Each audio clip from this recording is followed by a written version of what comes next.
Salut à toi, bienvenue dans cette nouvelle vidéo. Ce que tu vas voir est un enregistrement de la conversation que j'ai eue avec Ben et Thomas qui ont suivi la formation du Upside Testing Camp avec moi il y a de ça plusieurs semaines. L'idée du Testing Camp, c'était de présenter et de mettre en application le protocole d'évaluation et de test que j'utilise, notamment avec les outils Moxie Monitor pour déterminer des seuils, déterminer les zones d'entraînement et commencer à comprendre comment utiliser et appliquer cet outil. Et donc, on a fait cette journée de formation avec Ben et Thomas en janvier. Et aujourd'hui, on a passé en revue les données qu'ils avaient collectées chacun de leur côté. Donc, ce que tu vas voir, c'est principalement des interactions autour des données Moxie collectées sur un test intermittent et par palier, type 4.1 que j'utilise moi-même et qu'on a utilisé pendant cette journée de formation. Et donc, discussion autour des résultats qui ont été trouvés, détermination des seuils à partir des données du Moxie, quasiment exclusivement, avec l'ajout des RPE également comme valeur de soutien. Mais donc voilà, si tu t'intéresses au Moxie, si tu t'intéresses à l'interprétation des données du Moxie, c'est une vidéo pour toi.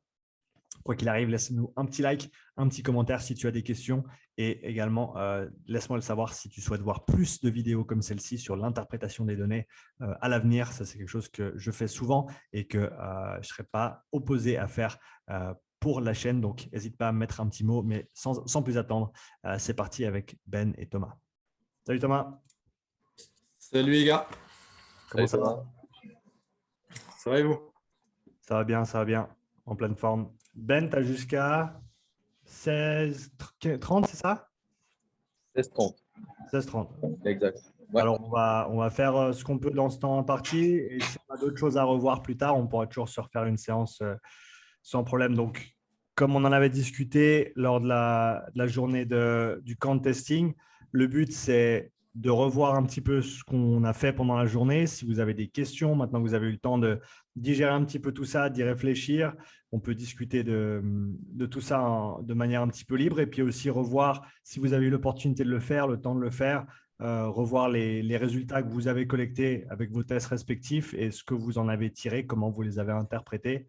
Donc, dites-moi ce que vous en pensez au niveau du format et si vous avez des questions de prime abord dans lesquelles vous voulez qu'on se plonge ou alors est-ce qu'on part directement dans la revue des résultats? Qu'est-ce que vous en pensez, les gars? Moi, on peut partir directement sur la revue. Est-ce qu'on est juste sur l'échelle au niveau des watts, Thomas? C'est là, on avait commencé à 85 plus 15, c'était ça? C'est Ouais, juste, de tête, c'était ça, ouais. Ok, c'est super. ça. Donc, bah Ben, écoute, fais-toi plaisir, dis-moi ce que tu vois et comment tu l'interprètes. Hmm. Si on pense, Là, Alors, si on, non, vas-y. si on pense, pour donner juste un axe de réflexion, si on pense aux deux différentes présentations qu'on va en général voir sur un membre impliqué, sur un type plus, on va dire, endurant, où tu as d'abord une montée, ensuite un plat, ensuite une descente sur les trois domaines d'intensité, ou alors, deuxième présentation possible, un profil où tu as d'abord un plat, ensuite une descente et ensuite un replat à la fin. Lequel des deux, tu dirais que tu vois ici, si on regarde les tendances des courbes pendant les 4 minutes de travail? Alors, je dirais qu'on a du plat d'abord, Ouais. ensuite on a de la descente. Et après, D'accord. Après, on a de nouveau un plat vers le bas. voilà, exactement. Donc, si tu essaies de regarder vraiment cette tendance générale de la courbe, où est-ce que tu verrais le premier point d'inflexion où ça change de plat à descente? Et ensuite, où est-ce que tu placerais ce deuxième point d'inflexion où ça passe de descente à plat? Alors, je dirais qu'on a quelque chose par là où ça commence à voir une tendance qui est clairement dans la descente, à avancer un peu. Ouais. J'hésite un peu entre ces deux. Tu dirais ces deux? Ouais, je ne saurais pas dire celui-là ou celui-là. Thomas, qu'est-ce que tu dirais sur ce premier point d'inflexion? moi, je dirais à partir de 145. Euh, ouais, 145. La valeur absolue diminue un peu et c'est le début de la pente. Ouais. Donc, ouais, j'aurais tendance à dire plutôt 145. Ouais, et je te dirais, tu as presque déjà un début de tendance vers le bas à la minute 18. Tu as presque une petite cassure entre le replat, ça fait quoi, 16 et 18, et ensuite entre 18 et 19, ça commence à piquer un peu du nez, tu vois. Si tu compares ça, tu contrastes à ce qui se passe sur le 100 et le 115 watts, c'est comme si ça commençait à casser à ce moment-là, et après tu valides la cassure à 145. Donc, personnellement, moi, je mettrais entre les deux. Donc, 137 pour faire simple. Hein, c'est jamais parfait, mais en général, je vais aller chercher entre deux intervalles pour mon point d'inflexion. Et donc, ma valeur référence, elle sera sur le premier, en tout cas sur ce Moxie-là. Moi, je la mettrai là. Ça vous convient comme interprétation?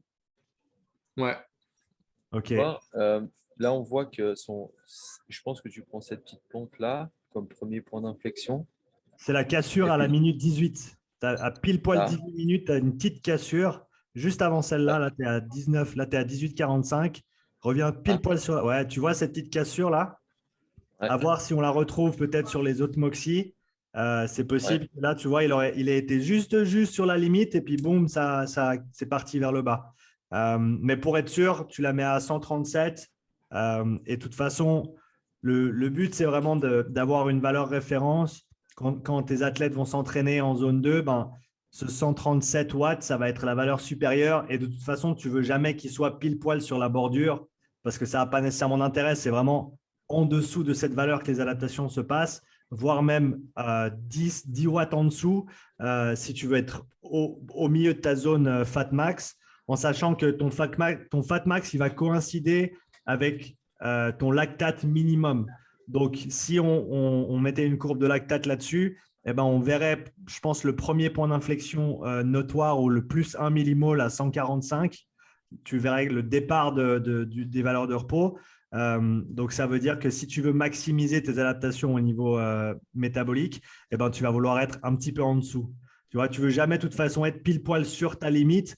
Donc, la limite, c'est vraiment une limite supérieure. Et donc, que tu sois à 5 watts près ou à 5 battements près, de toute façon, c'est mieux qu'ils soient un peu conservateurs sur leurs entraînements. Du coup, tu ne peux pas vraiment te tromper. Et en le mettant à 137, au moins, tu sais que tu n'es pas loin de la vérité. OK? Et Puis, ensuite, juste une question là, tu vois une tendance de plat, puis après, c'est clairement ça décroche. Et quelle relation tu vois avec le temps qui passe dans cet intervalle-là? ouais, je regarde pas. Quand je vois une petite cassure comme celle à 130, je me pose des questions, mais une fois que j'ai passé ce stade, là, c'est clair qu'à 145, il a passé son premier seuil. Ça, c'est clair de la manière dont la courbe se comporte. Donc, je ne vais pas aller chercher trop loin dans les détails après ça. Je reste dans ces tendances générales de la courbe.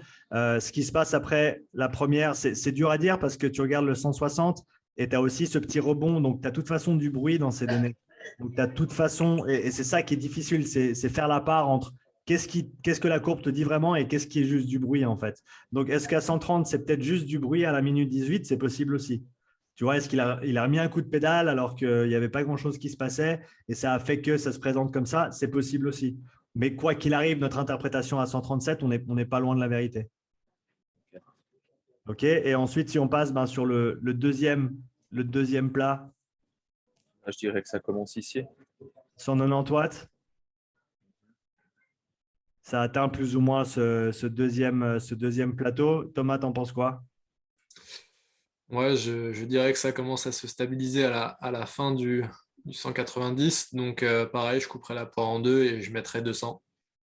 Je mettrai OK. 200 sur la fin.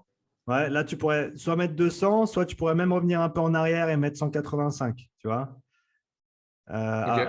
À voir après, pour préciser ça. Alors, tu peux le mettre comme ça, mais en gardant en tête que t'es peut-être déjà arrivé là sur le 190, ou en tout cas, ou alors tu es pile poil dessus, tu vois, c'est peut-être 190. Donc, à voir après avec les RPE aussi et les autres infos qu'on a, ce qu'on pourra en retirer. Mais quoi qu'il arrive, on est donc entre le 130 et le 145, et ensuite, quelque part autour du 190. Hein. On est à peu près bon sur celui-là? Ouais, quand tu nous disais que généralement, le seuil de fatigue, c'était entre un et 3 paliers avant l'échec, Ouais, il me semble que c'était ça. c'est ça. Est-ce que tu as identifié un type d'athlète en fonction de cette proximité de l'échec? Comme un peu, tu as pu le voir avec l'allure des courbes. Parce que moi, là, je sais que du coup, à 190, Du coup, le palier à 190, à 205, à 220. Et là, le jour du test, je ne suis pas encore à l'échec, je suis encore à un effort qui est sous maximal. Ouais. Donc c'est marrant que ça arrive de manière si précoce. Ouais, alors c'est tout à fait possible que dans ce cadre-là, si tu as des bons ressentis encore, qu'ils soient un petit peu plus loin. La correspondance, ça va être avec cette idée de puissance critique et de W'.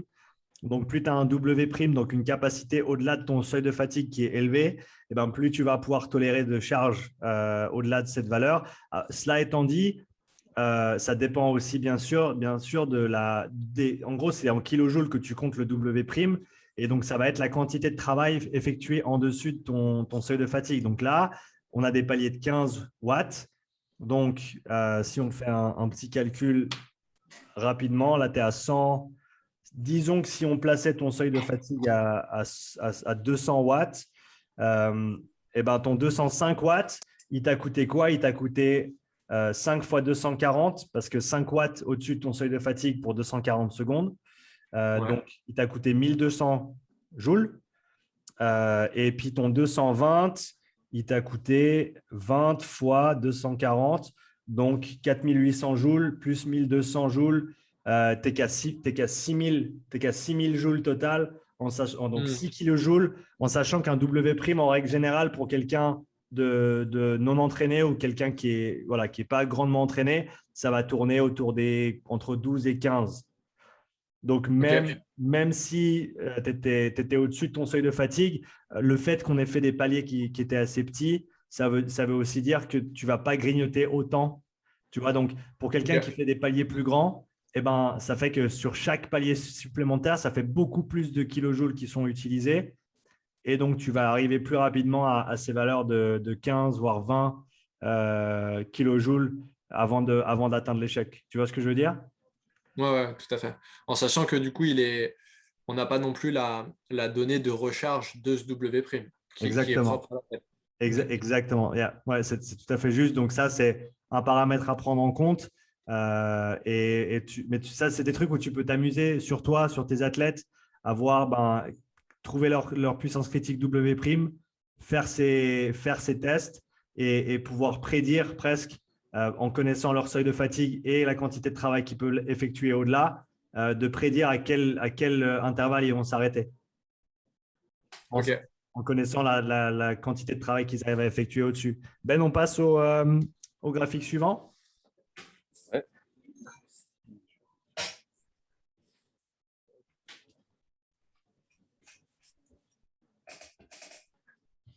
Ok, dis-moi ce que tu vois.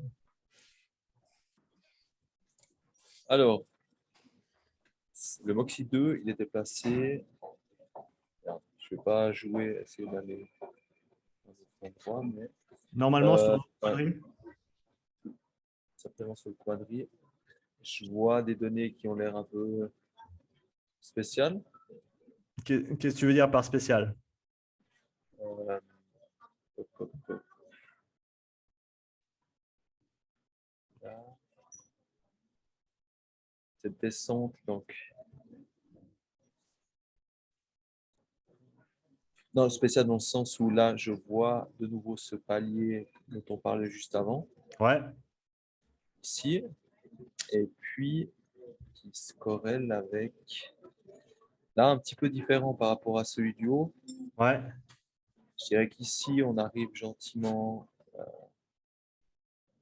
à un deuxième seuil, ouais, mais ce n'est pas aussi clair que dans le graphique précédent. ouais. Donc là, tu aurais plus tendance à le mettre avant le 190 ou après le 190? Ouais, je dirais plutôt vers 200, Ouais, ok. ce côté-là. Ici, plutôt assez similaire avec ce qu'on a dit plus haut. Ouais. Thomas, qu'est-ce que tu en penses? Euh, Pareil, là pour le coup, je trouve que par rapport aux exemples que tu nous avais envoyés, c'est plutôt clair entre les deux. Ouais, On retrouve plus ou moins la même chose. ouais. Ou du moins presque au même moment, même si l'allure change un petit peu, mais on est assez sûr et il n'y a pas trop de delta entre les seuils qu'on trouve sur les deux Moxie. Ouais, exactement. Donc, tu es assez proche l'un de l'autre. Un autre truc intéressant, Je ne sais même pas si j'irais jusqu'à dire que c'est intéressant parce qu'on avait dit qu'on ne touchait pas nécessairement le THB. Mais si on regarde ce qui se passe, tu vois clairement qu'entre 130 et 145, tu as un changement de tendance pendant l'intervalle où tu vas avoir une montée pendant le 145 alors qu'à 130, c'est plat. Et aux intervalles avant, alors le 115, ça monte un petit peu, mais 85, c'est plat, 100, c'est plat. 115, ça monte un petit peu, donc là, on n'est pas pile poil dans le pareil, mais 130, c'est plat. 145, ça monte. 160, ça monte. 175, ça monte. 190, c'est un petit peu entre les deux. Par contre, c'est clairement plat à 205 et à 220. Ouais. Et donc, peut-être quelque chose… Et ça se caractérise par les différentes réactions d'occlusion. C'est ça dont tu parles? Occlusion plus vasodilatation métabolique plus vasoconstriction sympathique. Donc, on ne sait pas trop. Tout, oui, all of the above.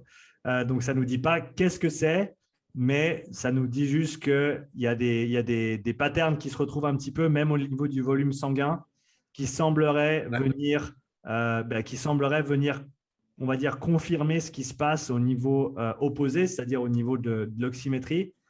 Dans le sens où si tu vois des tendances, en fait, on a des tendances qui sont inverses.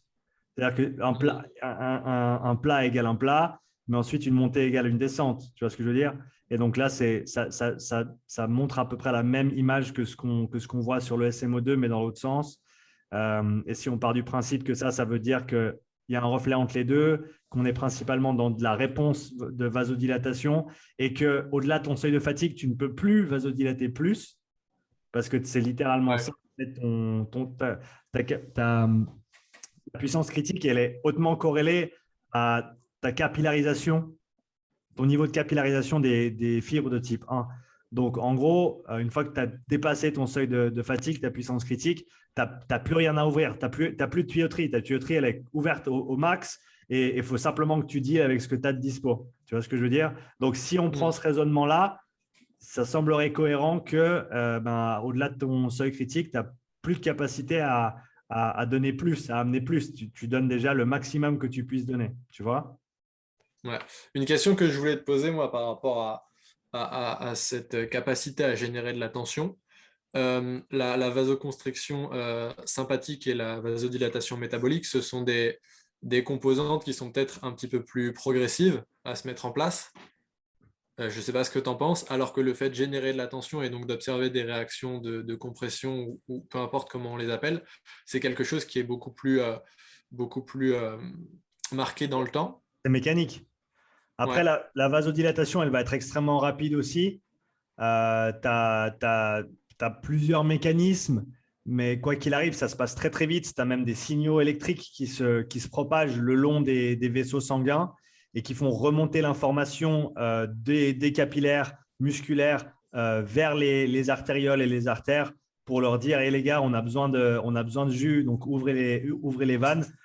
C'est des choses qui se passent sur des échelles de millisecondes, d'après ce que je comprends. Donc, après, comment faire la part de quoi réagit plus vite que l'autre? Je pense que là, on arrive dans des niveaux de complexité qu'on ne maîtrise pas. Donc, je n'irai même pas hypothétiser à pourquoi du comment, mais je dirais oui, toutes ces choses-là se passent. Et d'après ce qu'on comprend, assez rapidement quand même pour qu'on ne puisse pas vraiment faire la différence. Ok. Ben, si on est bon avec toi, on peut passer au graphique suivant. Yes.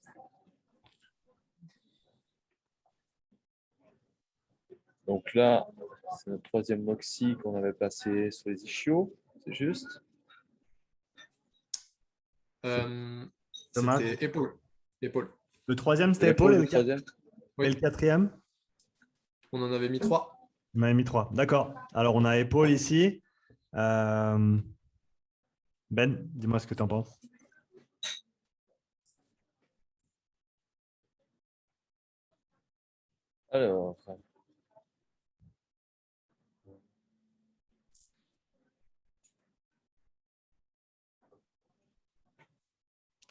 Alors, qu'est-ce que tu vois comme tendance générale se dessiner sur les pentes pendant les efforts? Alors, je vois une légère descente sur l'ensemble des efforts. On a Si quelques… tu regardes chaque effort individuel, est-ce que tu vois plutôt La tendance, on va appeler tendance 1, tendance 2. Tendance 1 étant ça monte, après c'est plat, et puis après ça descend. Tendance 2 étant plat, descend, plat.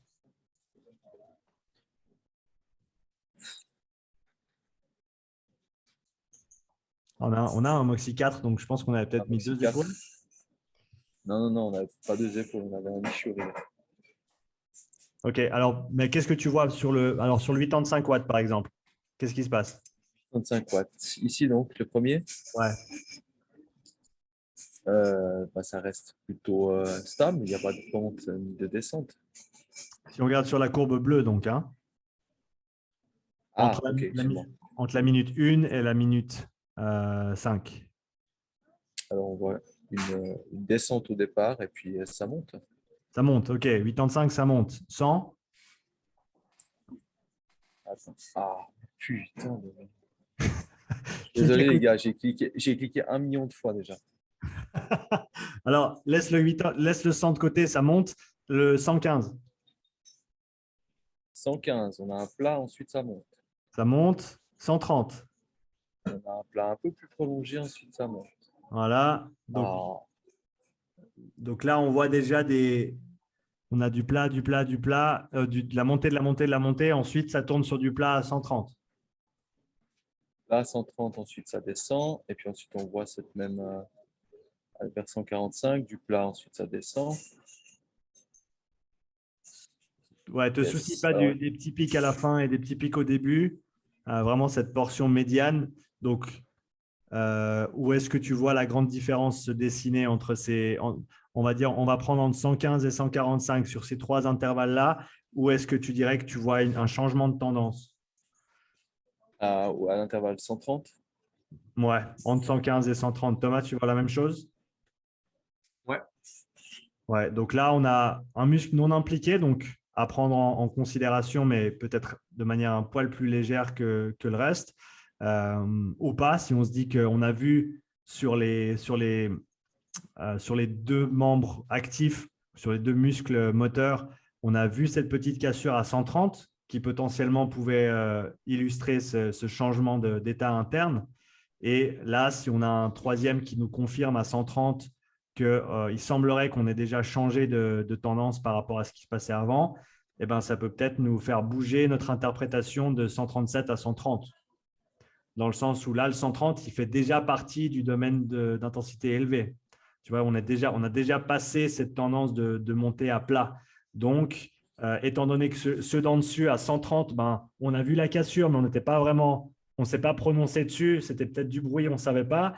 Eh ben, ce troisième point de données peut-être vient nous dire que en fait, c'était plus 130 que 140.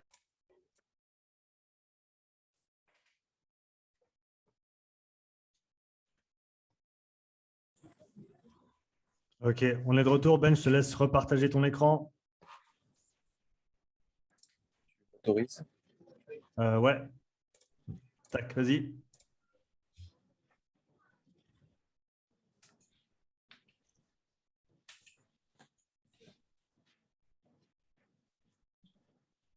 Là, Voilà, magnifique. Donc, on était sur le 130. Regarde le Moxie, pardon, avant de ça, le deuxième changement de tendance, donc deuxième point d'inflexion, où est-ce qu'on commence à l'observer? tu l'as ici. Voilà. Donc là, Un peu plus haut. clairement entre 190 et 205. Donc là, ça nous valide peut-être ce qu'on pensait tout à l'heure. On n'était pas sûr. Moi, je disais peut-être c'est 182. Vous disiez c'est peut-être 200. Bah là, on a certainement la validation que c'est plutôt 200 plutôt que 182. Mais comment ça se fait qu'un muscle qui soit non impliqué te donne des informations de seuil qui soient plus bas qu'un muscle impliqué? Ça ne donne pas nécessairement une indication qui est plus basse, vu on avait vu que la cassure à 130, c'était peut-être justement ce changement d'état interne, mais on n'était pas sûr. Tu vois, donc là, en l'occurrence, ça se reflète assez étroitement. Ça confirme même peut-être le premier seuil un poil vers le bas par rapport à ce qu'on voyait sur les jambes. Par contre, le deuxième seuil un poil vers le haut par rapport à là où on n'était pas sûr à 190. Okay. Thomas, ça te semble cohérent? Ouais. Ça se traduit aussi un peu par les pics de récup, bien que. Ouais, non, même pas forcément. Tu nous avais expliqué que ça avait tendance du coup à descendre, on n'arrivait plus à atteindre après le deuxième seuil le même pic de récupération, mais là, c'est pas si marqué que ça. Non, Enfin, quoique, ouais, après, on en a un qui remonte un peu plus haut. Donc, c'est pas si marqué que ça. Par contre, c'est clair que la pente pendant l'effort, elle est assez claire. Le 205, ouais. il est quand même différent du 190 et le 220, il confirme cette tendance croissante. OK. Et donc, si on regarde le quatrième Moxie, juste pour confirmer tout ça, Ben. Ouais. Donc là, on serait sur l'épaule. Ouais, Et là, du coup, on a de nouveau cette pente qui arrive. On a notre intervalle 130. Et puis là, on voit clairement un décrochement au niveau de l'intervalle de 105 watts. ouais. Donc là, ça nous confirme à peu près notre environ 130, environ 200 comme premier et deuxième seuil. Et maintenant, on a le RPE normalement en dessous. Donc, jette un œil. Peut-être même la fréquence respiratoire un peu plus bas, il me semble.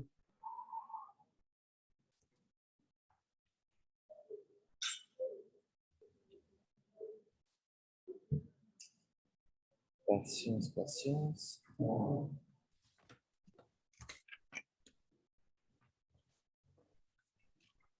Le seul désavantage de tous ces graphiques, c'est que ça prend un petit peu de mémoire, ça prend un peu de RAM. Et je pense que c'est plutôt parce qu'il est partagé. Ça va beaucoup plus vite normalement. Ah, c'est vrai, d'accord. Autant pour moi. Ouais. Là. Ah, fréquence respiratoire, on n'en a rien. C'est ça que tu voulais? Ouais, alors c'est possible qu'on n'ait pas compté pendant le test. Non, c'est vrai qu'on n'a pas compté ça. On n'a pas Donc, compté. Tu l'as fait avec Bruno. C'est une question que j'avais. Tu avais avec Bruno, tu as compté sa cadence des pas.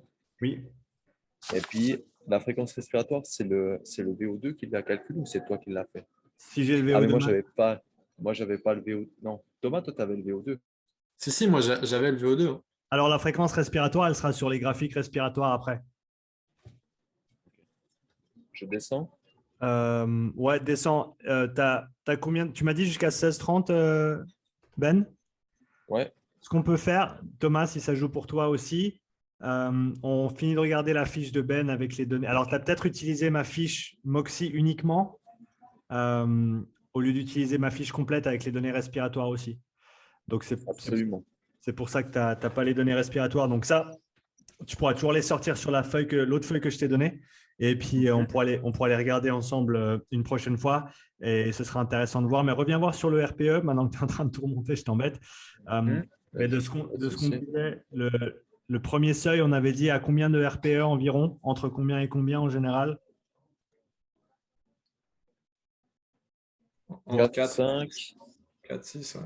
Ouais, entre 4 et 6 en général selon la personne. Et puis 7, 8 pour le deuxième. Ah, C'était ouais, aux environs des 8, en général 8, 9 pour le deuxième. Donc là, si on regarde au niveau de la correspondance, autour des 130, on est à 4, on passe à 5. Donc là, c'est linéaire, donc il n'y a pas une grande différence. Après, il y a quand même ce point marqué entre 190 et 205, entre le 7 et le 8. 7 et 8 étant quand même une bonne distinction au niveau de la fiche du RPE. Et en général, quand quelqu'un passe à 8, c'est qu'ils sont pas loin de… Ils sont soit sur leur seuil, soit même un petit peu en dessus.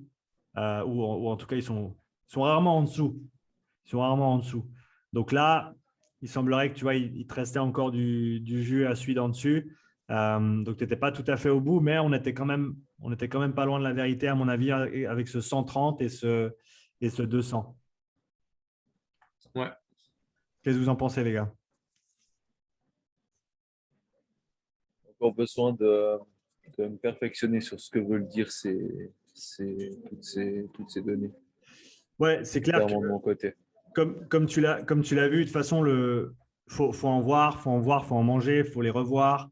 Ce que je peux peut-être faire, si tu penses que ça peut aider, je peux vous faire un petit fichier cas d'études et puis avec plusieurs graphiques différents et puis en gros voilà, des cas d'études où tu vas interpréter toi les données que tu vois et ensuite confirmer ou non avec les valeurs que moi j'ai pu trouver.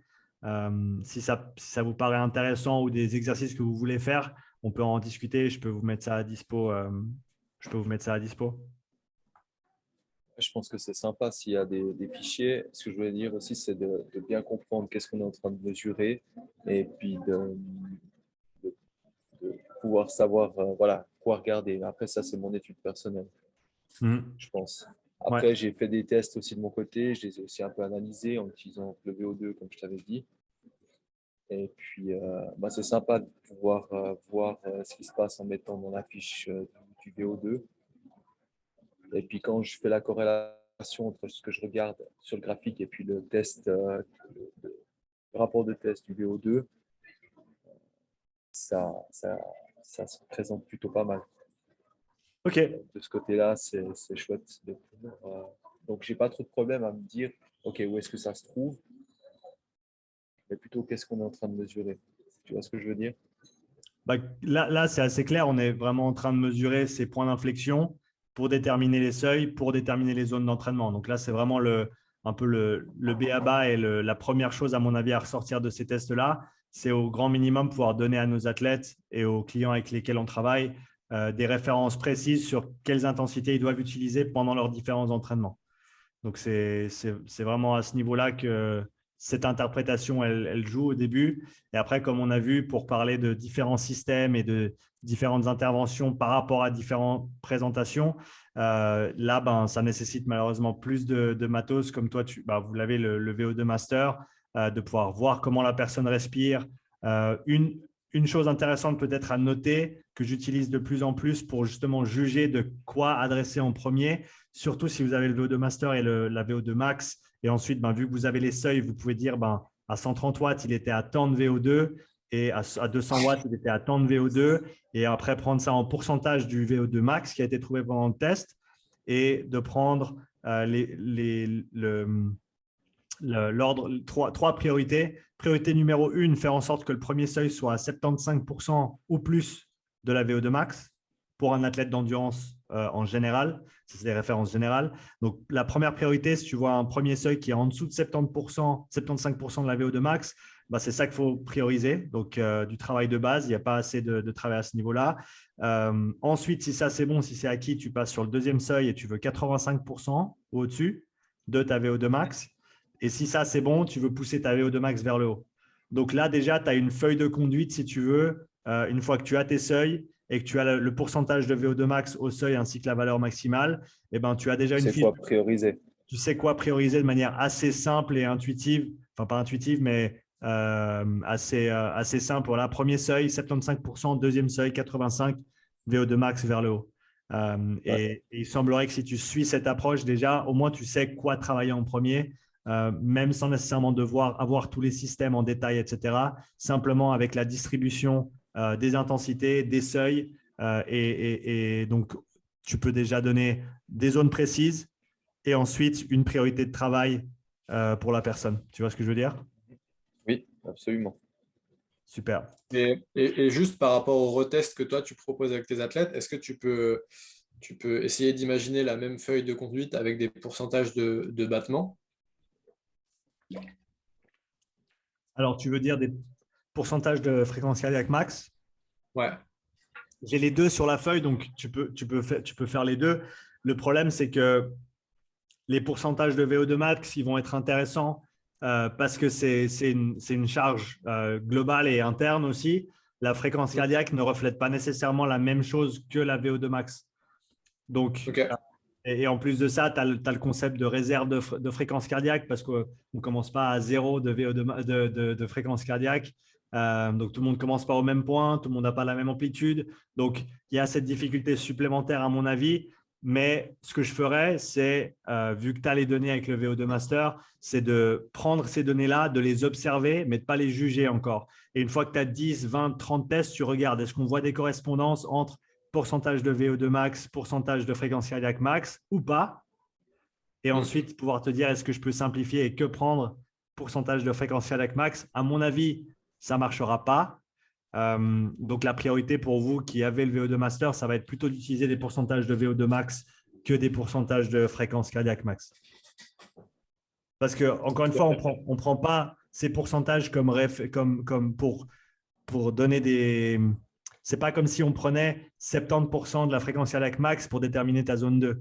Tu vois, il y a on regarde après, a posteriori, la VO2 max au premier seuil mesuré et cette valeur relative nous dit par rapport à cette capacité maximale, où est-ce que se trouve son premier, son deuxième seuil.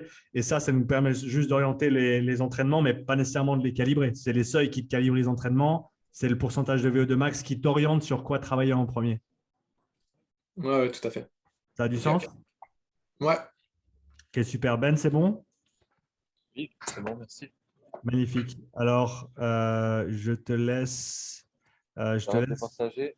Ouais, et puis Thomas, tu veux partager la tienne? Ouais, attends, je clique sur écran partagé. C'est ça. Écran. Ok. Magnifique.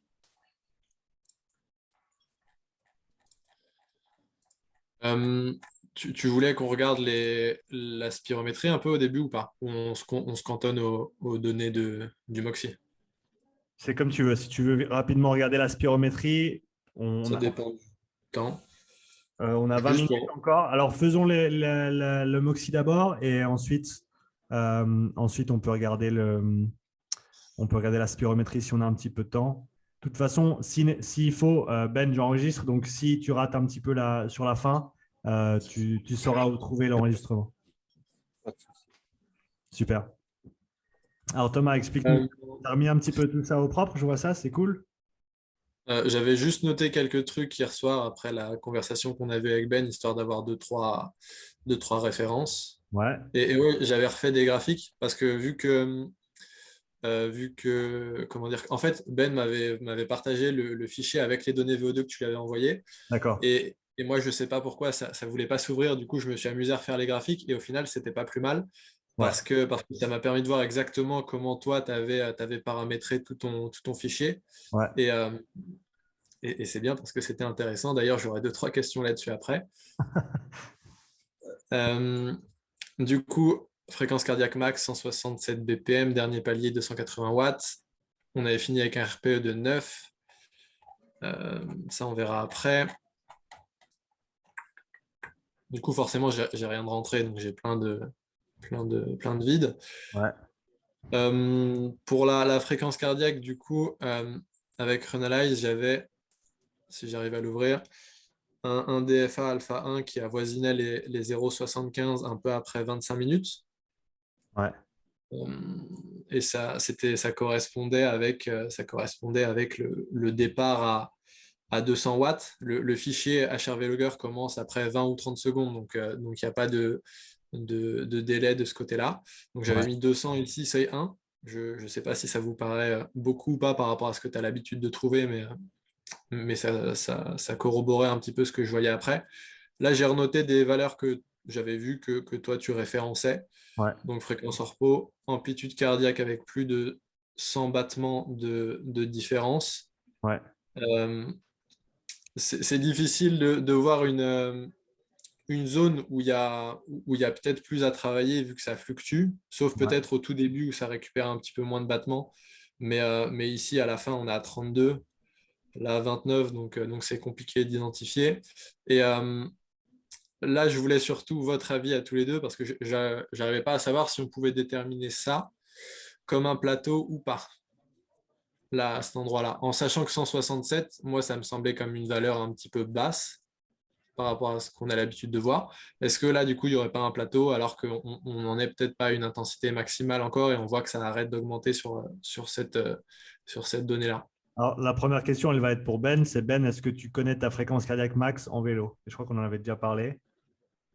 Non. Pas nécessairement. OK. Donc, Non. si on combine le fait qu'on a potentiellement un plateau et qu'il nous manque aussi potentiellement un intervalle pour aller à 10 sur 10, je pense que c'est l'intervalle suivant qui nous aurait donné la réponse à la question ou pas. Si on avait… Hein? On aurait eu peut-être une réponse claire si on avait commencé. Non, commencez pas. Il aurait fallu être dans la charge, donc après 1 minute 30, 2 minutes, et voir après si du coup tu restais entre guillemets coincé à 167, 168, ou est-ce que tu arrivais à pousser les 170 pour aller au-delà et répondre à cette demande de charge. Donc moi, Alors, Thomas, je disais commencer parce qu'à ce moment-là, c'était clair que j'arrivais pas à finir cet intervalle. voilà, alors, Tu vois? ouais, Donc, ça, comme données, ça te dit quand même jusqu'où je pouvais vraiment aller. ouais, ça te dit que on n'était pas loin de la fin et que du coup, là, on a peut-être bien fait d'arrêter. Thomas, je vois ce que tu veux dire en termes de plateau. Personnellement, je l'appellerais, je sais, je dirais ça commence à ressembler à un plateau, mais de là à l'appeler un plateau et de dire il faut qu'on travaille ça parce que c'est un plateau, je suis un peu Ouais, ouais, ambivalent. non, je Et suis c'est d'accord, bien, hein, c'est bien vu, mais je dirais que c'est un peu entre deux, tu vois. moi, ouais, je sais bien, c'est pour ça que je voulais votre avis et que je savais pas trop, j'ai mis un point d'interrogation. Ouais, plateau point interrogation, le bon, c'est la bonne interprétation, je dirais. Hmm.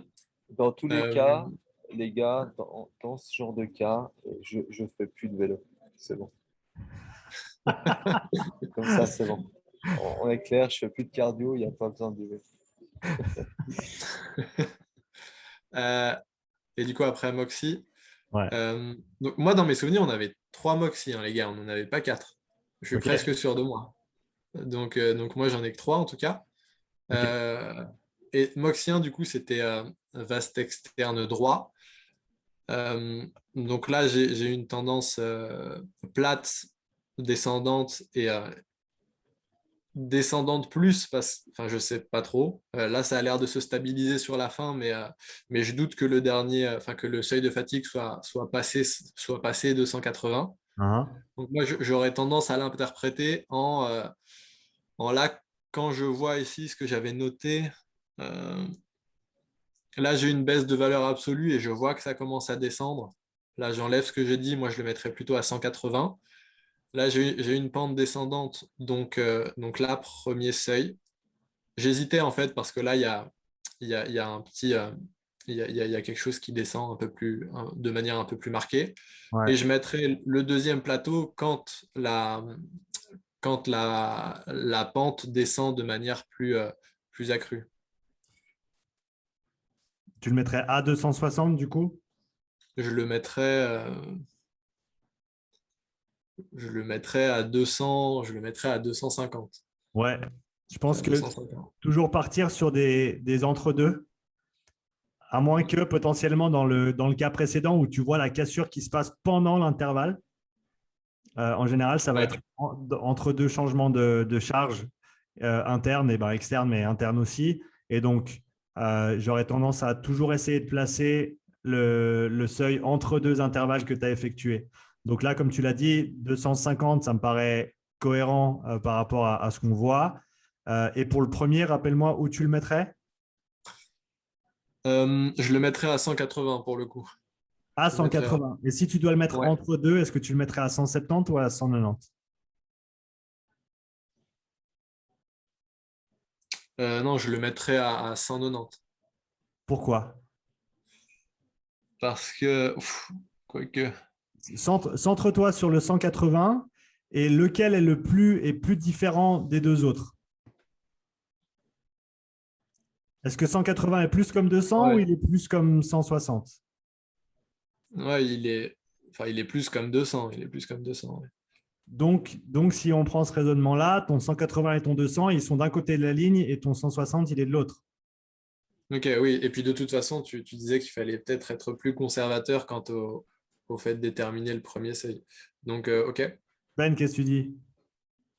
Et là, ta question, c'est de savoir est-ce que les deux, donc le palier à 180 et le palier à 200 se ressemblent ou si le 180 il ressemble plutôt au 160, c'est ça? C'est ça. Et on se rappelle qu'il faut garder autant la tendance en tête, autant les valeurs absolues aussi. Et si on voit Ouais. une descente marquée du SMO2, ça va certainement correspondre assez étroitement avec une augmentation du lactate. Hein. Et donc, on va très certainement se retrouver avec ce changement d'état juste avant. Et donc là, j'irais presque jusqu'à dire, c'est très léger, hein, et le 100, il est plat sur ce Moxie 1, mais j'irais presque jusqu'à dire que sur le 120, on a une tendance montante, 140 aussi, 160 aussi, à part la fin où ça redescend un petit peu, mais le reste, ça monte, et 180, c'est clairement plat. Tu vois ce que je Ouais. veux dire? Et en plus de ça, tu as vraiment un changement de niveau entre 160 et 180. Tu me suis, Thomas? Oui, tout à fait. Super. Donc là, on est d'accord sur ce Moxie 1. Ça vous paraît cohérent? Ouais. Super. Donc Moxie 2. Moxie 2, ce qui était marrant, c'est que du coup, on avait deux profils par rapport aux indications que tu nous avais données qui étaient complètement différents. Là, on a des courbes qui montent, qui se stabilisent, puis qui redescendent, Ouais. avec une valeur de SMO2 qui ne descend pas plus bas que 42. Ouais. Alors que tout à l'heure, on descendait jusqu'à 16,7. C'était une question qu'on s'était posée pendant le test, et Ben, il me semble, mais tu me confirmes si jamais que tu nous avais dit que tu n'avais jamais été blessé ou quoi que ce soit côté gauche. Non, Et tu as pu Donc, voir en termes de force relative gauche-droite, est-ce que tu as en général des différences? Tu les remarques ou… je suis moins fort à gauche, mais c'est pas hyper flagrant. Quand je fais du unilatéral, c'est pas, je peux pas dire que j'ai un gros déficit d'un côté. Ouais, ok. Donc ça, c'est intéressant. Donc ça nous pointe vers plusieurs choses. Est-ce qu'il pédalait pareil à gauche et à droite? Mais c'est quand même des différences assez marquées pour que ce soit cette différence à ce niveau-là. On peut toujours parler de placement du senseur aussi. Donc, est-ce que le capteur était placé exactement pareil sur la même portion du muscle, voire même, je ne pense pas, hein, vu on l'a fait ensemble, mais est-ce qu'il aurait été placé sur le mauvais muscle, tu vois, par exemple? mm, Euh, sur- Parce que là, ça ressemble plus à ce que tu vois en général sur un droit fémoral, par exemple. Cette tendance beaucoup plus type 1 que type 2, pour parler simplement. J'ai toujours pas trouvé de bonne manière de déterminer, enfin d'appeler ces différents profils. Maintenant, en termes de tendance de courbe, donc là, comme tu disais, c'est plus monte, plat, descend, alors que le premier, c'est ouais. plus plat, descend, ou ouais, c'est presque monte, plat, descend, mais différent, un peu entre les deux. Donc là, qu'est-ce que tu vois comme changement d'état, on va dire, ou tes points d'inflexion, tu les mettrais où? Du coup, là, j'étais en train de changer par rapport à tes précisions d'avant. Ça monte, ça monte jusqu'à un certain stade dans l'intervalle 160. Donc, je le mettrai un peu avant 180. Je le Ouais, mettrai un peu avant 180 en essayant de dire ça sans être biaisé par ce qu'on vient de faire avant. c'est ça. Euh, et, euh, et je le mettrai, c'est assez stable ici. On voit que ça commence vraiment à descendre après le 260. Donc pareil, je le mettrai sur la fin du 240 où on voit que ça descend. Je pourrais peut-être même le mettre un peu avant 250, plutôt à 245. Ok. Ben, qu'est-ce que tu en dis de ce premier et deuxième point d'inflexion sur cette jambe-là? Ben, on voit, comme a dit Thomas, un plat qui se met sur le 180, entre 180 et 200. Et puis, après, j'ai l'impression que c'est difficile à dire si tu as de nouveau un replat sur ces derniers là. C'est ça que tu attends, c'est un replat de nouveau sur les derniers intervalles. Alors, pour replace sur le profil qu'on a vu en dessus, mais pas nécessairement. Là, dans ce cas-là, on est plus sur un profil montant, plat, descendant. Donc, c'est plus quand on switch de plat à descendant. D'accord. Alors, effectivement, là aussi, putain, je vois pas bien, mais le 240 me semble être l'intervalle où ça commence à descendre. Ouais, donc Thomas, moi, je te dirais presque, tu vois, le 160, ça monte. Le 180, je te dirais, on est plat quand même. Par rapport à ce… En gros, même question qu'avant. Si on n'est pas sûr, tu prends ensuite du milieu, tu regardes un à gauche et un à droite. Est-ce que le 180 est plus similaire au 200 ou plus similaire au 160? Le 100. Ouais, 160, du coup, je prends la valeur inférieure. Ouais. Je prends Donc, entre deux. moi, je mettrais 170 sur ce premier. Et j'aurais presque tendance à dire que soit tu le mets pile poil à 240, parce que tu as quand même cette tendance vers le bas à 240, 60 et 80, alors qu'à 220, on n'est pas loin d'un plat. On est clairement sur un plat à 200. On est plus sur un plat que sur une descente à 220, mais on est assez clairement quand même sur une descente à 240. Vous me Ok. suivez là-dessus? Donc, je pense que Ouais. c'est pas une mauvaise idée d'en prendre trois et puis de se dire lesquels sont les deux les plus pareils ou les deux et lequel est différent et d'utiliser ça pour placer ta ligne, autant en termes de valeur absolue, autant en termes de tendance relative. J'ai une question par rapport au profil de fibre lente ou rapide.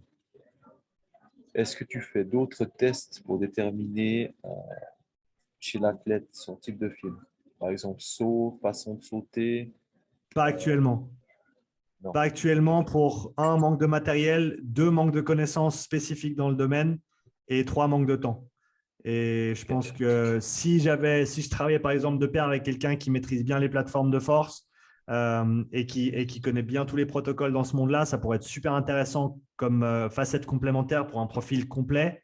Mais au-delà de ça, je ne sais pas si ça t'aiderait beaucoup avec l'interprétation de ce genre de test-là. Tu vois ce que je veux dire? C'est une facette qui est super importante et intéressante pour les athlètes, mais dans quelle mesure ça complémenterait ce qu'on fait là, je ne sais pas. Justement, c'est ça que je voulais savoir. Est-ce qu'il y a une corrélation entre des tests que tu peux faire qui seraient plutôt de l'ordre mécanique et ceux-là? Je pense Ça, que tu sais pas. si tu as assez de données et tu as assez de temps, tu peux certainement en ressortir des réponses intéressantes, mais ça nécessiterait voilà, un N assez important et toutes ces données sur plein d'athlètes différents, potentiellement sur plein de groupes musculaires différents aussi, pour essayer de se faire une idée, tu vois. Moi, clairement, j'ai un profil fibre lente, hein. Donc, Thomas, t'es pas faux. Ouais. Après, un truc qui est peut-être moins contraignant à faire qu'un test complet, c'est de faire des tests d'hyperémie réactive régulièrement pour pour voir s'il y a si au niveau de l'utilisation, eh ben, il y a une différence importante, non? Ouais, ça, c'est un truc dont Evan parle, c'est de le faire en complément en fait, de ces tests-là, de faire un test d'hyperémie réactive. Je ne me suis pas encore amusé à le faire. Et ce n'est pas super plaisant comme expérience non plus. Donc, je me vois mal le faire avant un test et à l'heure actuelle, je me vois mal le faire après aussi. Donc, c'est une des raisons pour lesquelles je ne le mets pas en place. J'ai le matériel, Et mais juste pour quantifier un progrès, sans que ce soit… ouais, alors ça peut être intéressant, mais là, tu pars vraiment sur un penchant entre guillemets de recherche, dans le sens où pour essayer d'aller quantifier. Les gens, ils s'en foutent de leur capacité mitochondriale. Tu vois, Oui, non, je sais bien. nous, Là, oui, on est on d'accord. aime C'est bien, mais vraiment les gens, pour… ils s'en branlent. Donc, au final, est-ce que c'est cette mesure-là que tu veux leur donner ou est-ce qu'il y a des choses plus simples à leur donner? Je comprends tout à fait ton engouement parce que je pense exactement comme ça aussi. Mais au final, c'est de manière pratique, qu'est-ce qu'on en ressort pour la personne avec laquelle on travaille? Et est-ce que ça, c'est vraiment l'indice qu'il te faut ou est-ce que tu as d'autres manières plus simples de dire, bah, voilà, maintenant, tu as repoussé ton seuil de 20 watts. Donc, ta capacité mitochondriale est plus importante. Tu vois ce que je veux dire? Ouais, carrément. Bon, après, c'est Ben le cobaye, donc je pense qu'il sera un plaisir de le faire. Exactement. J'ai rien compris à ce que tu as dit. Tu vois, même Ben, ça n'intéresse pas.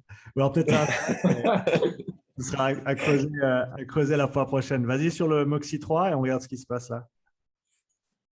Euh, Moxie 3, tac, tac, tac, qu'est-ce que j'avais noté? Il y a du bruit. Ouais, j'avais pas déterminé le seuil 1 parce que je voyais pas de façon de le faire. Ouais. Et en gros, j'avais juste essayé de me baser par rapport aux minutes 3 et 4 et je trouvais que la pente était plus prononcée à partir d'ici, Ouais. à peu près. Ouais. Et donc j'avais déterminé le seuil 2 comme ça. Ouais. Euh, Rappelle-toi, quand non, la tendance a changé, tu as déjà passé le seuil. ouais, C'est un peu bah, avant. du Donc, coup, un peu avant 260. donc 250 parce qu'on peut Ouais, pas, on va jamais pouvoir dire est-ce que tu es très très proche ou pas. Tu sais simplement que ça a changé, l'état interne a changé entre 240 et 260. C'est la ouais. seule assurance que tu peux avoir. Et donc 250, tu coupes la poire en deux. Après, si tu veux, tu peux dire ben, pour telle et telle raison, je vais le mettre à 253 parce que je pense que, et au niveau du poids de certains arguments, je vais plutôt le mettre comme ça. Donc, si tu veux aller plus loin dans ce jeu-là, tu peux.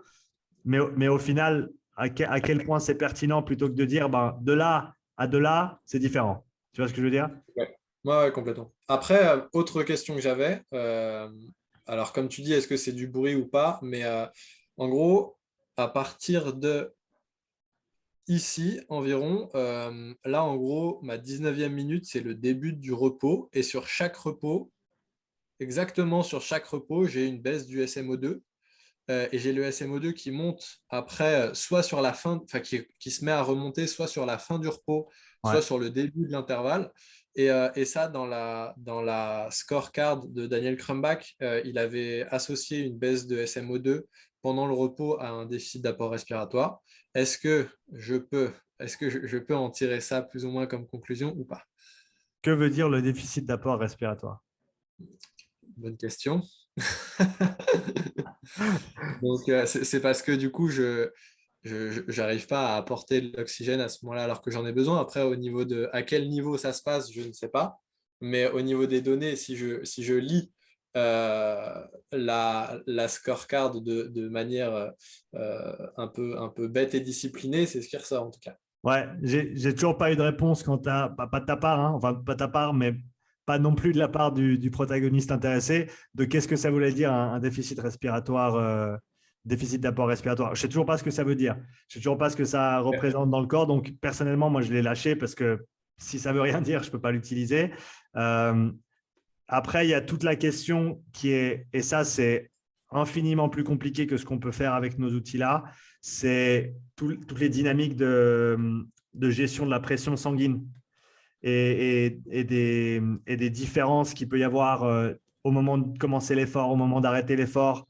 Donc, le fait qu'il y ait une baisse rapide du SMO2 au moment où tu arrêtes l'effort dans un muscle non impliqué, eh ben, ça peut vouloir dire plein de choses différentes, mais sans avoir beaucoup plus d'informations et certainement des connaissances, et je parle pour moi des connaissances beaucoup plus poussées dans ces dynamiques systémiques, si tu veux, de contrôle de barorégulation, si on veut appeler ça comme ça, régulation de la pression sanguine au niveau de l'organisme pendant différents états d'effort. Je sais même pas à quoi on pourrait l'attribuer. Certainement que des gens spécialistes dans le milieu auraient des réponses. Il faut que j'aille les chercher et que je les interviewe sur le podcast pour qu'ils me donnent leurs infos. Mais pour l'instant, je n'ai pas pu le faire et je ne saurais pas répondre. Donc, je le regarde avec intérêt, mais je ne l'interprète pas parce que je ne sais pas quoi faire avec. Ok, ça me va très bien comme réponse. Ça me fait un truc en moins à regarder. Ouais, exactement. Mais c'est toujours super intéressant de noter ces choses-là et de se dire, mais pourquoi je ne comprends pas? Et peut-être qu'après 10, 20, 100 tests, tu auras une réponse qui te sortira et tu pourras regarder tes tests précédents et te dire, ah bah oui, c'est pour ça, ah bah oui, c'est pour ça, ah bah oui, c'est pour ça. Mais pour l'instant, malheureusement, je ne peux pas te répondre. Ouais, c'est toujours l'idée de prendre le temps de faire des tests et ça devient encore plus compliqué à mesure que les modalités changent parce qu'encore ça, c'est sur un vélo. Si on le fait sur quelque chose d'un un peu moins cyclique et que je regarde ce que Evan faisait sur le CrossFit, c'est pas déjà la même interprétation. Non, c'est clair. Chaque modalité, c'est une nouvelle courbe d'apprentissage, sans mauvais jeu de mots. Et donc, c'est bien de commencer avec des choses simples comme le vélo, la course à pied, et de déjà essayer d'avoir pas mal de tests à interpréter et à commencer à voir les tendances générales qui se dessinent. C'est ça le plus dur, en fait, c'est de sortir du bruit et de se dire qu'est-ce que je vois de manière générale, ce qu'on a essayé de faire aujourd'hui avec ces deux exemples-là. Et de pas rester trop loin dans les détails.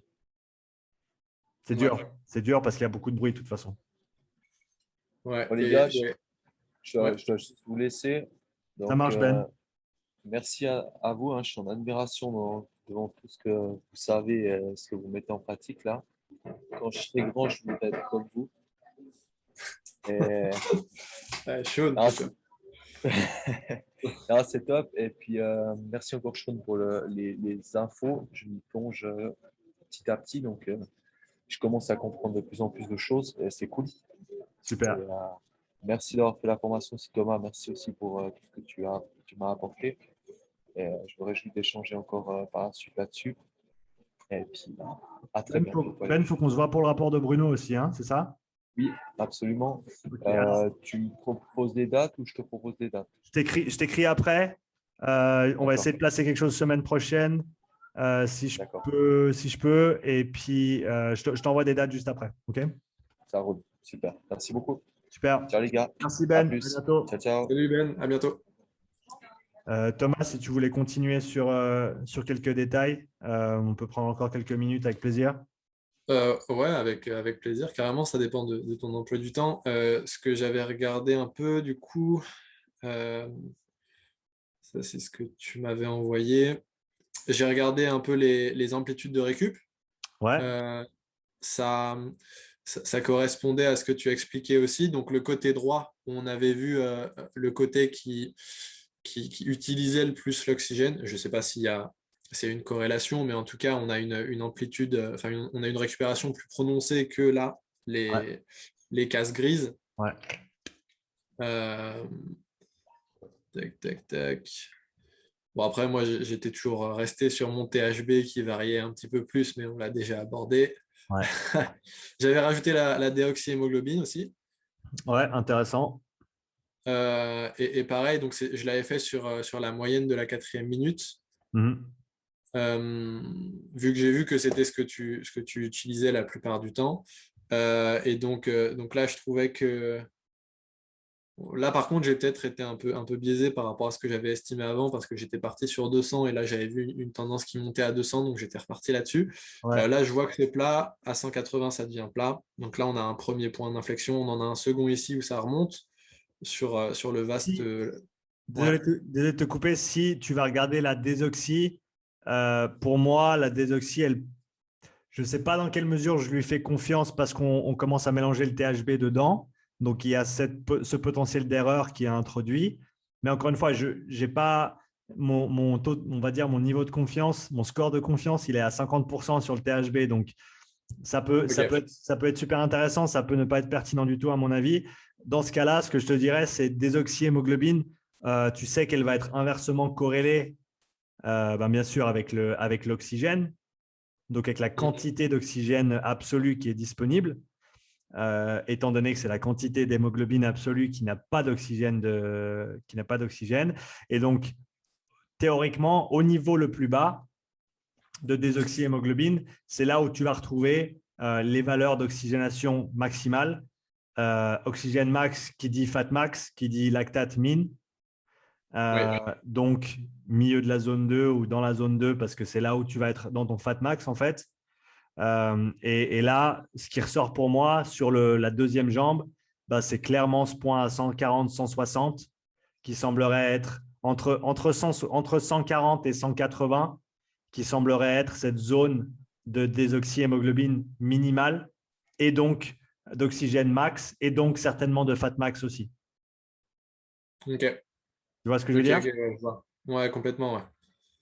Ouais, Qui je n'est pas je t'avais déjà nécessairement entendu parler de ça. qui est pas nécessairement corroboré par le MOXIE 1. Ok, donc on était sur la déoxyhémoglobine et tu me disais que c'était pas forcément la même chose, Moxie 1 et 2. Tu vois que les tendances ne sont pas du tout les mêmes.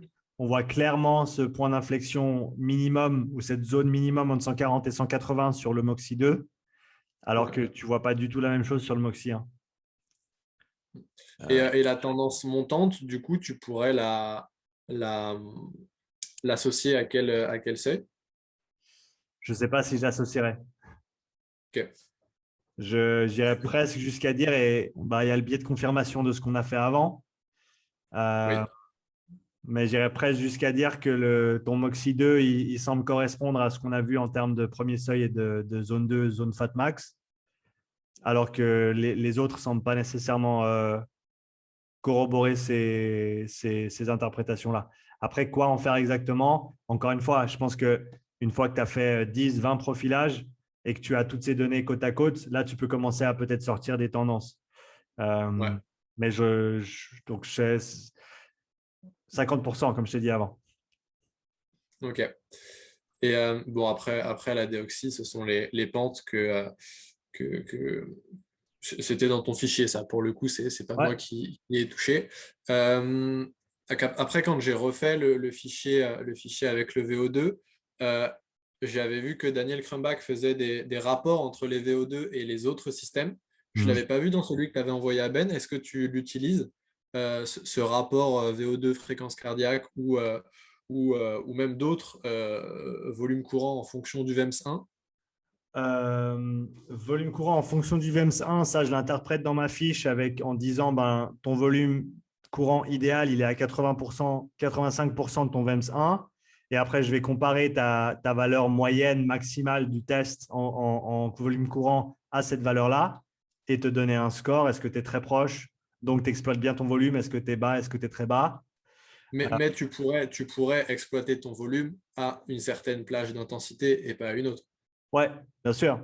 Ce qui se passe souvent d'ailleurs, où les gens ils vont rarement complètement utiliser leur volume dès le départ et simplement moduler l'intensité avec la fréquence respiratoire supplémentaire.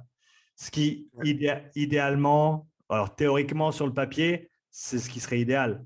C'est que si tu as moyen de bouger 4,5 litres aisément, eh ben, c'est de bouger 4,5 litres dès le début, quitte à le faire à 6 ou 7 respirations minutes à très basse intensité, et ensuite de monter progressivement sur tes respirations par minute pour répondre à la demande simplement, tout en maintenant un volume courant maximal et efficient, bien sûr, parce que si tu essaies de respirer trop loin par rapport à ta capacité, ben, tu vas griller des cartouches aussi en termes d'économie. Donc là, ça n'a plus de sens. Donc, trouver le juste milieu, ce que tu arrives à bien coordonner et ensuite jouer avec ta fréquence sur la durée pour augmenter le volume que tu dois ventiler selon tes besoins, quoi.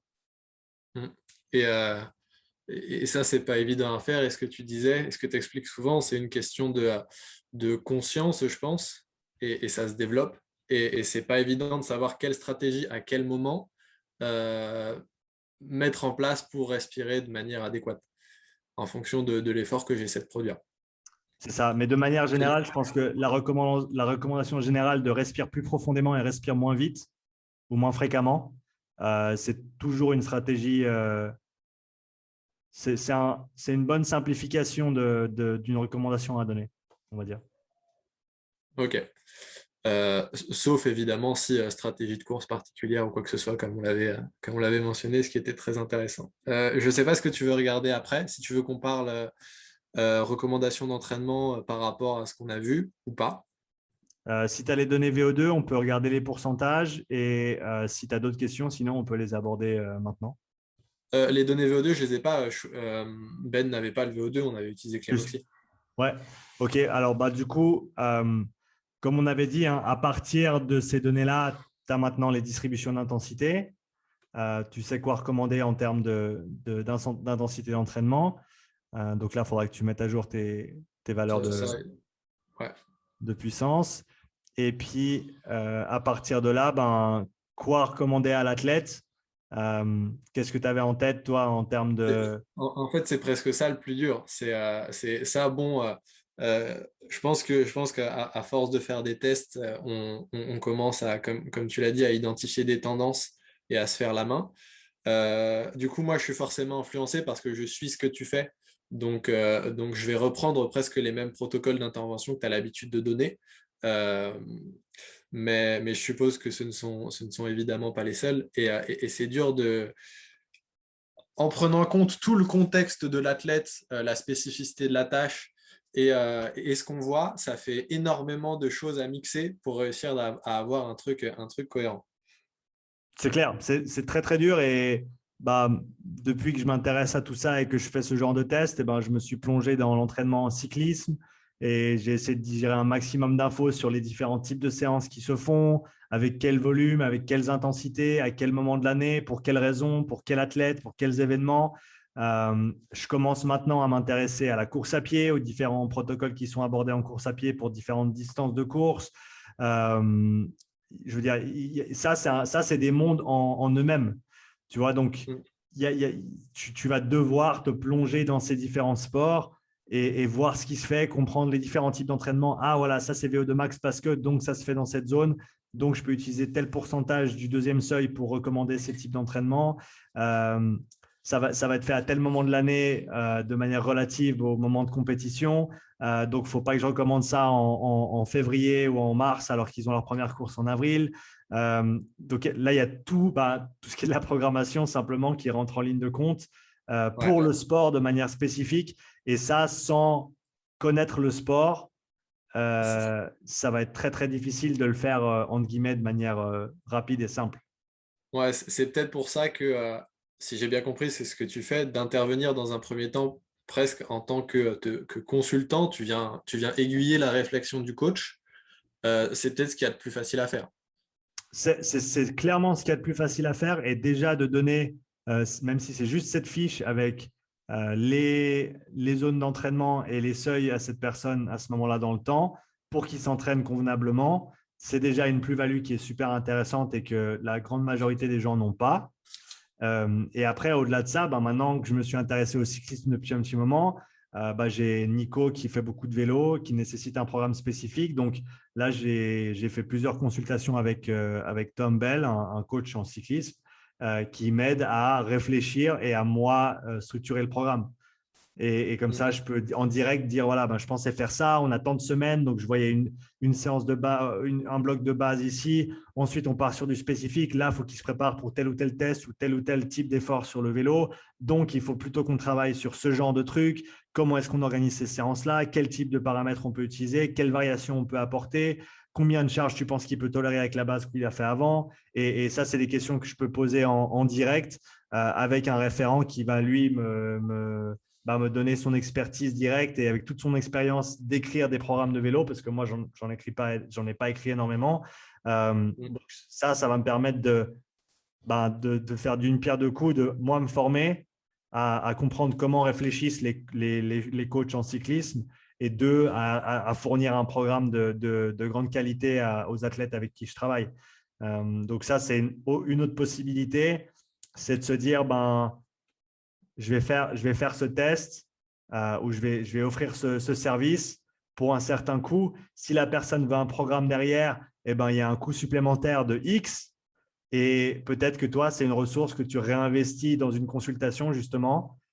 Et comme ça, tu peux être certain de sortir avec un programme, une recommandation qui va être cohérente et solide par rapport à ce dont la personne a besoin et par rapport aux valeurs qui ont été trouvées. Ça vient d'un coach qui a beaucoup d'expérience dans le domaine. Toi, ça te permet d'apprendre sur le tas, entre guillemets, et d'avoir ces réflexions. Et donc, tu ne gagnes pas d'argent, entre guillemets, sur le programme. Par contre, tu te fais la main à écrire des programmes avec un feedback direct de quelqu'un qui est compétent dans le domaine. Ouais, puis c'est ce qu'on veut. De toute façon, le plus important, c'est d'aller chercher l'information. C'est ça. Carrément. Exactement. Juste pour pas que ça dure trop longtemps non plus, du coup, évidemment de la zone 2, mais ça, t'en mets à chaque fois. Alors là, j'ai pas mes domaines d'intensité avec les bonnes valeurs, ni mes fréquences cardiaques, du coup. Moi, j'avais surtout pensé par quelque chose qui changerait un petit peu ou qui viendrait compléter ce que tu as l'habitude de proposer sur tes intervalles, zone 5, zone 1.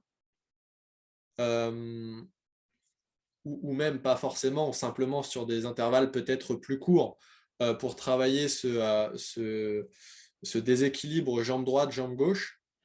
Le fait d'essayer, alors encore une fois, tu vas me dire que c'est peut-être pas applicable avec des gens, mais c'est vraiment pour essayer de déguiser ma compréhension là pour le coup que je te propose ça. Est-ce que ce serait pertinent de venir appliquer un système d'occlusion sur la jambe qui désature le moins pendant des intervalles de désaturation où là il y aurait le temps simplement à venir estimer par la suite? J'ai pas de réponse. Je pense que c'est quelque chose d'intéressant à explorer. Parce que si je prends une bande d'occlusion sur laquelle je peux régler la pression et que j'essaye de faire matcher les pentes de désaturation sur mes deux intervalles pour que j'ai la même chose, jambe gauche, jambe droite, et que j'auto-régule l'intervalle grâce à Demoxy pour les valeurs de récup et de performance, si on peut appeler ça comme ça. Tu vois, est-ce que ça pourrait être intéressant ou pas? Je ne sais pas trop. Intéressant, oui. Est-ce que ça va marcher? On ne sait pas. Ouais, carrément. Un truc que je voulais te montrer, parce que ça va un peu dans ce sens-là de, entre guillemets, corriger des différences gauche-droite ou peut-être de les minimiser. Ça, c'est ce que je suis en train de faire depuis quelques semaines avec mes efforts Wingate. Et j'ai toujours eu une jambe gauche qui traîne un peu la patte en termes de désaturation maximale et tendance de resaturation aussi. Et entre la première séance et la quatrième séance Wingate, j'ai extrait les données et je les ai mises en graphique si le graphique veut bien charger. C'est toujours la chose chouette avec Google Sheets, ça prend 2 minutes. Mais en gros, j'ai sorti le premier intervalle des 3 que j'ai fait et je les ai mis côte à côte. Donc ça, c'est la jambe droite. Donc, tu vois qu'elles sont assez proches l'une de l'autre entre la séance 1 et la séance 4. Mais après, tu vois la jambe gauche, il y a quand même une grosse différence. Ouais. Genre, séance 1 en bleu et séance 4 en rouge. Autant au niveau désaturation maximale, autant au niveau resaturation, autant au niveau pente de resaturation aussi. C'est assez flagrant. Et mis côte à côte, jambe gauche, jambe droite, aux jambes droite, jambe gauche, tu vois que tous les paramètres qu'on pourrait observer sur un sprint comme ça, c'est-à-dire pente max, donc le delta SMO2 max, valeur minimale, pente max en réoxy et valeur maximale, ces 4 paramètres-là ont été améliorés. Ce qui est également le cas dans la jambe droite, même si c'est moins flagrant. On voit une pente rouge qui est quand même plus abrupte que la pente bleue. On voit un minimum qui est légèrement plus bas. Après, est-ce que ça tombe dans le domaine de l'erreur ou est-ce que c'est vraiment des valeurs sur lesquelles on peut s'appuyer? Ça, c'est une autre question. La tendance de resaturation semble assez similaire, mais elle continue un peu plus loin et elle finit un peu plus haut avec la droite. Donc, tout ça avec un protocole sans différence gauche-droite. C'était juste mets le pied au plancher pendant 30 secondes et puis serre les dents. Donc, est-ce que ça va tenir pour toujours? Donc, est-ce que quand je refais mon test sous maximal, ça se manifeste aussi? Est-ce que j'ai pu rééquilibrer ma gauche et ma droite en faisant ça? Je ne sais pas, mais il semblerait en tout cas que ça aille dans ce sens. Tu vois ce que je veux dire? Ouais, sans pour autant faire quelque chose de particulier. Tu as juste travaillé à cette intensité spécifique. Ouais, qui était intensité maximale pendant 30 secondes. Ouais. Donc, au final, est-ce que ça vaut la peine de faire quelque chose de différent à gauche et à droite quand on peut faire pareil et en ressortir avec des bénéfices autant au niveau local, autant au niveau systémique aussi en termes de génération de puissance, etc. Tu vois? Donc, c'est un peu… J'ai conscience que c'est un petit peu attaquer le problème avec un bazooka alors qu'on pourrait y aller au scalpel, mais des fois, ça a du sens. Ouais. Enfin, Wingate, c'est vraiment au bazooka. Pour le coup, 30 secondes, c'est pas agréable comme effort. Hein. Non, c'est pas très chouette, mais c'est intéressant au niveau physio, donc c'est cool. Moi, j'aime bien. Ok.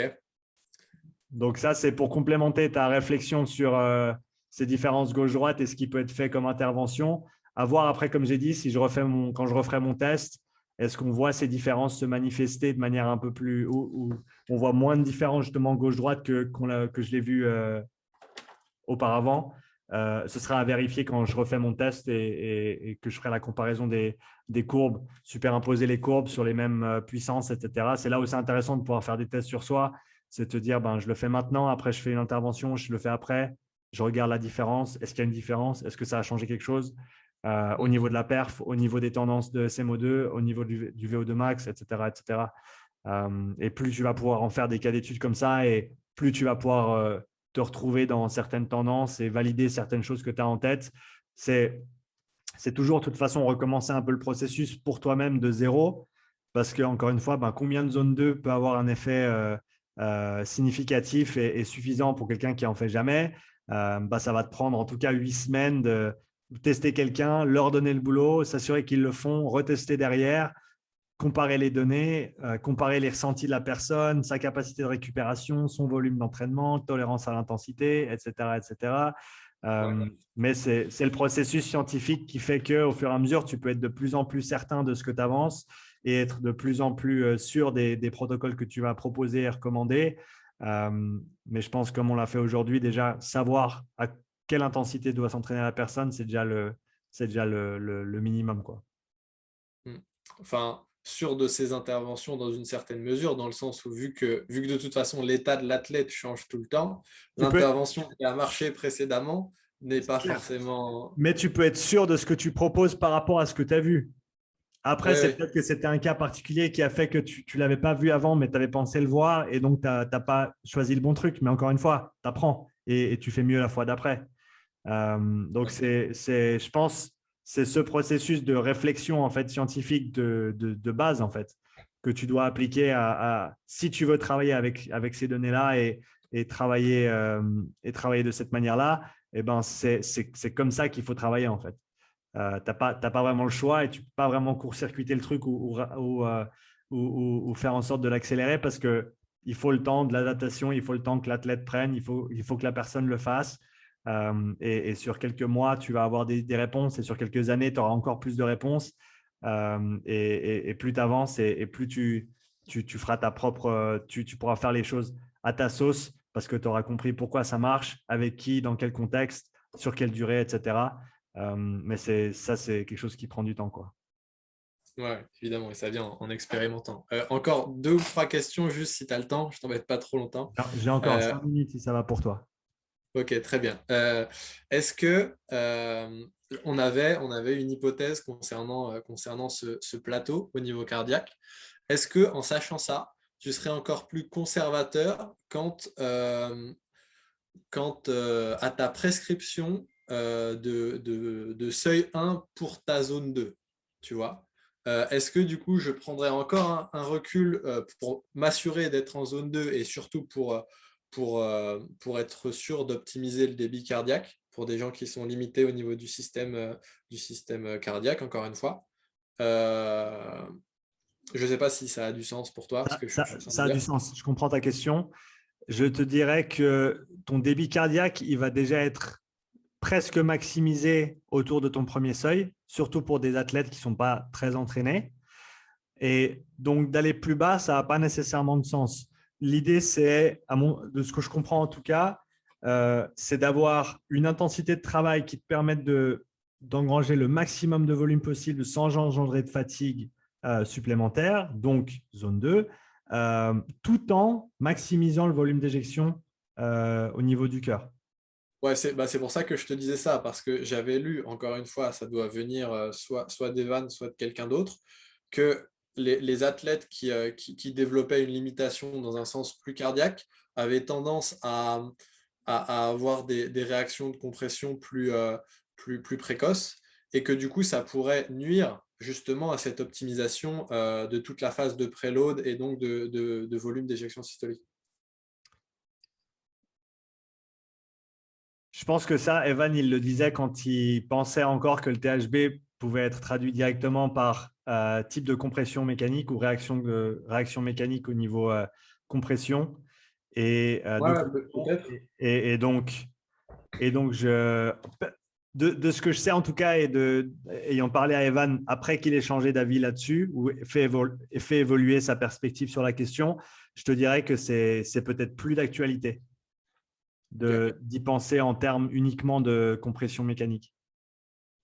Ok. Et certes, tu peux toujours faire moins intense, mais au bout d'un moment, ça va plus être assez intense pour avoir ce stimuli, justement. Et comme tu l'as vu, c'est si on admet que, et là, je te donnerai, vu les données MOXIE qu'on a vues, vu le premier seuil qu'on a établi et vu la désoxyhémoglobine du MOXIE 2, avec une confiance de 70%, je te dirais que tu vois clairement que ton max, il est entre ton 140 et ton 170, 180 watts.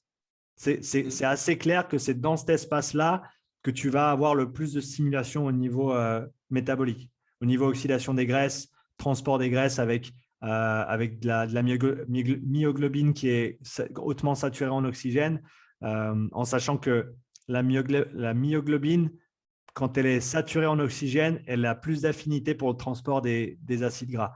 Donc, en gros, ça revient à SMO2 max égale avec des petites vagues, fat max, lactate min, etc., etc. Donc, c'est vraiment cette zone 2 vraiment, mais un petit peu en dessous de ce premier seuil, justement, parce qu'on ne veut pas aller trop loin. Donc, n'aurais pas nécessairement avantage à les pousser plus vers le bas sur ton premier seuil parce qu'on a vu où il est le premier seuil. Après, dans ta recommandation, là, tu peux peut-être dire, eh ben, je veux que tu restes à 5 battements ou à 10 watts de ta limite supérieure, surtout si tu sais que l'athlète va être enclin à faire trop ou aller trop de manière trop intense. Et donc là, d'être conservateur sur ta recommandation, simplement pour les cadrer, là, ça peut avoir du sens, mais je ne déplacerai pas le seuil pour autant, si tu vois ce que je veux dire. Ouais, je parlais pas de déplacer le seuil, hein. Ok. Je pensais vraiment de prendre un intervalle de sécurité, si on peut l'appeler comme Alors, ça. tu peux, mais oui, tu peux. Tu peux. L'intervalle de sécurité, c'est toujours bien de le donner de toute façon. Je donne en général 5 battements plus bas que le premier seuil comme limite supérieure ou 3 ou 5 battements, 5 ou 10 watts. Comme ça, les gens ils sont moins enclins à pousser vers le haut. Ok. Ok. Et autre chose, là je reviens par rapport au test de spirométrie. On a vu que du coup il y avait un ratio de la capacité pulmonaire un petit peu en fonction du VEBS 1 qui était un peu basse. Je crois que de tête on était à peine un peu au-dessus de 70%. Mm. Du coup, si tu établis ça comme un déficit de puissance expiratoire, Ouais. euh, tu préconises, parce que j'avais regardé pas mal de tes vidéos où du coup, là, je sais que tu es en train de tester un nouvel appareil et que la plupart, qu'avant, tu travaillais avec le P100. Mm. Est-ce que dans ce cas-là très précis, c'est quand même justifié de faire acheter peut-être un petit outil spécifique sur la résistance expiratoire, même si tu peux l'utiliser que sur de courtes durées? Oui, et j'ai évolué un petit peu ma pensée sur la question, je dirais. Euh, Au niveau résistance, ça va être les outils qui prennent le moins de temps. Et donc, pour un athlète qui est peut-être ouvert à l'idée, mais pas complètement investi, à passer des 10 minutes, des 20 minutes, des peut-être 30 minutes à faire des séances d'endurance et de coordination, eh ben, de commencer avec cet aspect de résistance, ça peut être super engageant et intéressant et encore une fois, peu chronophage. Donc, je pense que c'est certainement, je dirais maintenant que c'est certainement le point de départ intéressant pour ouvrir la personne ou l'athlète à peut-être aller creuser plus loin dans l'entraînement respiratoire après. Donc, presque plus une Ok, recommandation au niveau psychologique que physiologique à proprement parler. ok, ouais, je comprends. Je comprends. Et toujours sur de l'entraînement respiratoire, pour encore une fois essayer d'initier les athlètes à cette pratique, ne serait-ce que pour prendre conscience de sa respiration, essayer d'avoir un rythme ou d'augmenter son volume comme tu le préconises souvent. Le fait de donner des indications concernant peut-être pendant le travail en zone 2, vu que de toute façon ça reste quelque chose de très monotone, donc on peut peut-être se concentrer là-dessus. Est-ce que j'ai pas encore eu le temps de regarder le podcast que tu as fait avec un Français qui parlait de ça. Stéphane Johnson, ouais. Ouais, voilà, super. Est-ce qu'il y aurait une façon de travailler ou des protocoles de travail de sa tolérance au CO2 pendant de la zone 2 qui serait intéressant, autre que simplement chercher à moins respirer, ou alors est-ce que c'est la recommandation que tu fournis? Ouais, je pense que de manière simpliste, je te dirais oui, c'est le plus simple à faire. Après, si tu veux aller plus loin dans ces histoires-là, je pense que The Oxygen Advantage, c'est une bonne ressource comme bouquin, qui a un titre terrible, ça je l'ai dit plusieurs fois parce que c'est tout à propos du CO2. Et là, tu as un petit test simple, board test que tu peux faire au repos pour estimer, on va dire, la tolérance au CO2 de quelqu'un, avec différentes interventions selon le score et donc selon le niveau de la personne. Donc, là, si tu veux aller un petit peu plus loin, ça, c'est peut-être des trucs que tu peux commencer à inclure, mais je te dirais, lis le bouquin, structure-toi au niveau des… C'est assez structuré dans le bouquin aussi, mais réécris-le à ta sauce en termes de quel score, quelles recommandations, quelles interventions pratiques. Et ça, si tu prends le temps de faire ce travail-là, lire le bouquin, écrire ces recommandations propres pour toi-même et pour les gens avec qui tu travailles, le test BOLT, c'est quelque chose que tu peux faire en une trentaine de secondes le jour du test, peut-être même avant ta spirométrie. Et ça, c'est peut-être déjà quelque chose que tu peux recommander à la personne. Après, ce sera toujours bien sûr la mise en pratique et la régularité sur cette pratique-là pour la personne pour qu'elle voit des résultats. Mais si c'est déjà lui mettre la puce à l'oreille là-dessus ou que toi, tu veux te faire un petit peu la main sur cet aspect respiratoire, eh ben, je te dirais que c'est peut-être un point d'entrée assez simple, des recommandations assez simples aussi et à voir ce que ça peut donner sur le moyen long terme avec les gens avec qui tu travailles. Ok. Ok, ça marche super. Magnifique. On a couvert ce que tu voulais? Ouais, carrément. Après j'avais 2-3 questions, mais c'était vraiment très spécifique par rapport aux fonctions que tu avais rentrées. Donc ça, je t'enverrai un message à la limite et on verra ça plus tard. Ouais, n'hésite pas à m'envoyer n'hésite pas à m'envoyer soit un email, soit si je peux y répondre c'est des trucs où je peux répondre en parlant ou il faut que je te réponde sur la fiche. Ouais, je pense que un simple vocal, ça peut le faire. Ok, et même si tu veux la faire, tu peux toujours noter les questions j'ai un formulaire dans mon profil Insta où tu peux poser des Oui. questions. Donc, si tu veux les mettre là-dedans, même en détail, comme ça, j'y réponds pendant le prochain live. Ça intéressera ceux que ça intéressera, mais comme ça, tu auras ta réponse détaillée. Ce sera Ouais, peut-être c'est pour ça. la meilleure. Ok, bah alors fais ça. Note tes questions là-bas et puis j'y répondrai volontiers sur le prochain live. S'il y a autre chose, tu me contactes en direct, il n'y a pas de souci. Ouais, et puis ben, comme tu l'as mentionné tout à l'heure, si tu as 2-3 cas d'études pour se familiariser avec l'observation des données, moi je suis preneur, c'est toujours un plus. Ouais. Parce que mine de rien, c'est toujours long d'organiser des tests et j'essaye de le faire dans un premier temps gratuitement parce que c'est une version d'essai, entre guillemets. Le but, c'est juste d'essayer de discuter un petit peu avec les coachs qui viennent passer les tests sur comment on pourrait les interpréter ensemble. Ouais. Mais mine de rien, un test plus son interprétation, ça prend un peu de temps. C'est clair. C'est clair. Voilà. Ça prend son temps, je suis d'accord avec toi. Donc, là-dessus, envoie-moi un petit email. Et puis, comme ça, je prends un peu de temps pour t'envoyer 2-3 graphiques et tu pourras les passer en revue et me dire ce que tu en penses et ce que tu vois. Et puis, on pourra peut-être revoir ça sur une vidéo prochaine pour l'interprétation. Ok, super. On fait comme ça. Super. Merci, Thomas. Ouais. Merci à toi. Merci à toi. On se revoit pour la deuxième édition quand il y en aura une. Je n'ai pas encore planifié la suite de comment se passera le camp édition 2, mais tu seras le premier à être informé quand j'aurai réfléchi à comment mettre ça en place. Ouais, avec plaisir. Avec plaisir. Super. Merci à Salut Claude. toi. À bientôt. Ciao. Salut, bonne journée.